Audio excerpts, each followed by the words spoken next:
तो राधे राधे दोस्तों, कैसे आप सभी लोग। तो पूरा सीज़न निकल गया है, अब की मैंने गन्ना नहीं खाया है। और अब जब मैं गांव आया अपने, तो ये देखो पहला गन्ना पूरे सीज़न दीपावली में गया था और होली के टाइम पे आया हूँ। तो बहुत ही स्वादिष्ट मीठा गन्ना है ये, बिल्कुल नरम। और पहला गन्ना मैंने चखा है। अब बाहर रहो तो वहाँ मिलता तो सब है, लेकिन टाइम नहीं मिलता इतना कि जो गांव में रौनक है अपने, वो कहीं नहीं। देखो मेरे गांव का नज़ारा, ये देखो, ये लाही वही है।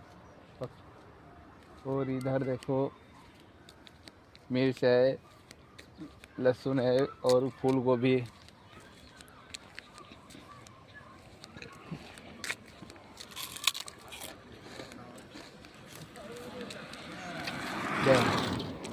बिल्कुल नरम ककड़ी की तरह है, मीठा मीठा।